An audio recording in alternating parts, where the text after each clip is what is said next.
An important question to ask is what drives market trends? So just as fundamentals drive stocks, the Federal Reserve drives the market. The Fed, as I mentioned in the principles section of the course, is really the author of bull or bear markets. And the Fed has several key tools. There's a discount rate, which is the interest rate that banks pay the Federal Reserve to borrow money from it. The federal funds rate, which is the rate that banks charge each other to borrow money. There's the reserve requirements, which the Federal Reserve sets, which is the amount of money banks need to keep aside as a reserve against their liabilities. And lastly, quantitative easing, which is essentially the printing of money to buy bonds and lower rates on long-term debt instruments. The Fed is so powerful that when economic data is released, it's not analyzed by investors in terms of whether it was a strong or weak number, but really it's analyzed about whether it'll lead to the Fed to become more or less dovish. A dovish Fed is a Fed that's providing more accommodation through lower interest rates or lower reserve requirements. And a hawkish Fed is a Federal Reserve that's raising interest rates and removing accommodation from the market. Now, the Federal Reserve has two key mandates: stable prices and full employment. For this reason, if inflation is too high, it's indicating that prices are no longer stable. That's why it's typically negative for the market, because it's going to induce the Federal Reserve to raise interest rates in order to slow down inflation.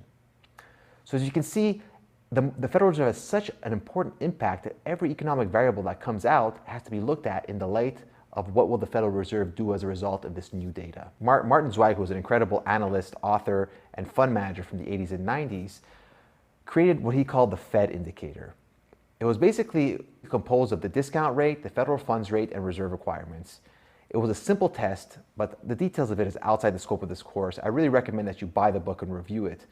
The key takeaway was that if the Federal Reserve was extremely dovish, and by that he meant lowering interest rates or reducing reserve requirements, it was extremely bullish, and the market would have a whopping annualized return of 28%, miles ahead of the 6.4% buy and hold over that same time.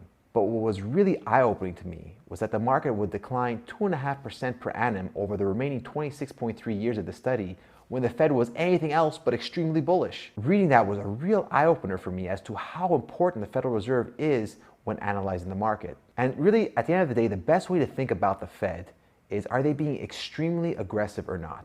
It's not one interest rate hike or one cut that will usually lead to a big impact on the market. The Fed typically becomes a negative factor after a series of interest rate hikes. The old saying would be three-step stumble. So basically, if you raise interest rates 3 times in a row, that's when the market starts to run into trouble. And a Fed only really starts to become dovish if they signal that they'll be providing massive accommodation, or if they forecast that they're not going to be hiking rates anytime soon. But let's take a look at some recent Fed action. I mean, Martin Zweig's book was written over 30 years ago. Does the Fed really still play as major a role in the market? Let's take a look at some examples. So on each of these charts that we're going to look at, you're going to see the message written, "Don't fight the Fed," and that's really a Wall Street saying, but that really goes to prove how powerful the Fed is, that there's that kind of a saying about it.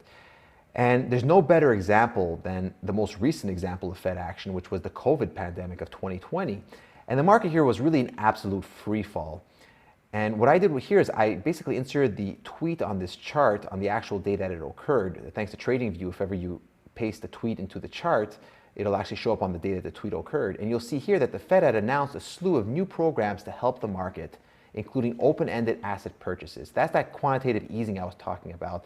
Basically, open-ended asset purchases, they're going to be buying bonds to lower interest rates, and they're going to be printing money to do it. And that lower interest rate is really rocket fuel for the market.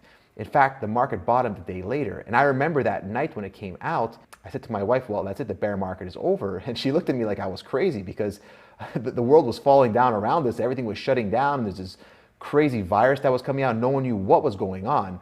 But I had just finished reviewing Martin Zweig's book in anticipation of understanding how to look at the Federal Reserve action.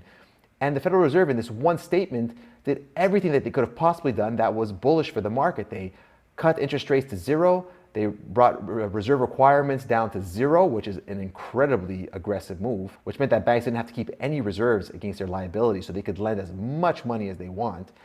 And lastly, they announced this great big quantitative easing program where they're actually going to print money to buy bonds to even further lower interest rates, even on the long end of the curve, so for longer term bonds. And that was really rocket fuel for the market. And you can see soon after that wasn't enough. They weren't done. And they stepped in again here on April 20th. And they announced a slew of new programs, including the Main Street lending program, which added even more liquidity and lending to the marketplace and to the economy in general. And that's really what put an end to this COVID bear market and actually launched a great big bull market. I mean, to stop and think that in the midst of a global pandemic where businesses are shut down and people can't go to work, and for the market to turn around and enter a bull market, that's absolutely a staggering amount of power by the Federal Reserve. I mean, if ever there was any question as to how much power they had, I think last year was the perfect example of how powerful the Federal Reserve is and why you absolutely have to take note when they're taking major action. Now, this is a perfect example of major action. They use all of their tools in their arsenal. And so really, to dive into the Federal Reserve's capabilities is a very deep subject, and it has to do a lot with economics, and there's different school of thoughts. But I recommend that you read Martin Zweig's book as well as Ray Dalio's The Big Debt Crisis to get a better idea of the Federal Reserve and how that ties in with economics. But let's look at some more examples of the Fed's power. Again, we don't want to fight the Fed, and here actually this led to a downside move in the market. So in late 2018, the Federal Reserve was raising interest rates rather persistently. And again, it's when you start that three-step stumble, when there's several steps by the Federal Reserve to raise interest rates, that's really considered hawkish. And you'll see here that Powell was pledging that the Fed will act with authority if inflation spikes. That's Fed talk for saying we're going to raise rates to keep prices stable. And that's a real negative for the marketplace, because all that liquidity that comes by lower interest rates really runs right into the marketplace. So whenever interest rates are higher and money is tighter, that takes money away from the marketplace. And soon after, there was started to be a fight between Jay Powell and at the time President Trump, where he was upset that these rate hikes were derailing the economy.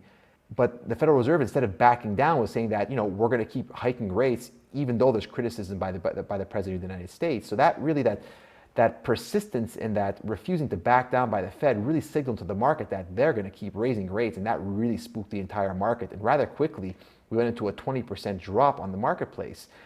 And at that point, I think that actually spooked the Federal Reserve back. And as a result, Jay Powell soon after said that they're going to be patient with their monetary policy as they watch how the economy does, and that they wouldn't hesitate to tweak their balance sheet reduction. And again, if they're reducing their balance sheet, that means they're slowing their quantitative easing, which means higher interest rates. Again, it's a rather complex topic, but the fact that they were willing to slow down their aggressiveness in being hawkish and allowing for higher interest rates really led to a big bull market once again. So this entire period of time, you could have avoided this major drop, and you could have gotten back into the market if you understood the importance of the tools of the Federal Reserve.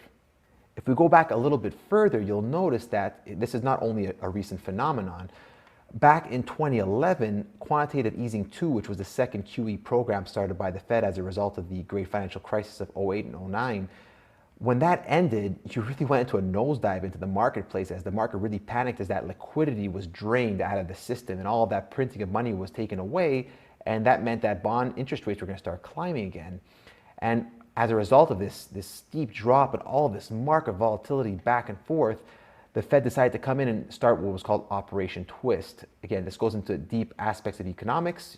I suggest you take a real look into what that meant. Essentially, it meant that they were going to be selling short-term bonds to buy long-term bonds to lower long-term interest rates, which long-term interest rates have an even greater impact on the economy. So that was a way for them to once again provide support to the marketplace. And as soon as they did that, the market again started a big bull market. So really powerful, and it's really important that you don't fight that Fed. We have a very similar picture in 2008 and 2009 as the world was really, again, caught in a major financial crisis. The Fed stepped in and announced the sterilized purchase of $600 billion of assets. Again, it's a rather complex topic, but you'll see as they came in to start to support the market, that's when stability and at least the end of this waterfall decline began. And soon after, as we made lower prices in the market, I mean, the Fed does watch the stock market, and excessively low prices will cause them to act. As a result of this, they announced their beginning of their QE1 when, at the time, Ben Bernanke, Fed chief, started what was a new program of quantitative easing. And that was the first time that the Fed really began to print money to purchase these long-term bonds to lower interest rates. And that really ended this financial crisis and started a period where we entered into another bull market where we had smooth, steady upside price progress. Again, don't fight the Fed. Just to show you kind of a broad overview of how powerful the Federal Reserve is since Ben Bernanke started with the quantitative easing back in late 2008 as a result of the financial crisis, notice how closely tied the S&P 500 in blue is to the Federal Reserve's balance sheet in gray. Now, the balance sheet is is the amount of bonds they own, and they own these bonds by printing money to purchase them. So basically, the more their balance sheet increases, it means that they're very active in printing money to buy bonds to lower interest rates. So an increasing of their balance sheet typically means lower interest rates and more accommodative policy. So you'll notice all of these big bull markets really take place as they start to purchase these bonds and lower interest rates in the marketplace. And whenever their purchases start to level off, like you'll see here, you start to get a market correction. Sure, we started to advance here as a result of a strengthening economy, but once again, as they pulled back their accommodation, this is when you really got that 2018 scare where Jay Powell had to kind of turn about face and get back to providing accommodative policy. And as well, you can see here rather dramatically as a result of the COVID crisis, they dramatically increased their balance sheet and purchased an incredible amount of bonds to stabilize prices. And you'll see that that's really what led to this incredible rise in the S&P 500. Now, the Federal Reserve is a really important tool to have in your arsenal. It's not something that comes around every day, but when it does, it's a substantial thing that you need to take note of. Now, whenever the Fed is being very dovish and providing a lot of accommodative policy, you want to be looking to buy stocks. However, if the Federal Reserve is being a hawk and they're raising rates and they're draining liquidity from the system, you really need to watch your risk. The important thing to remember is don't fight the Fed.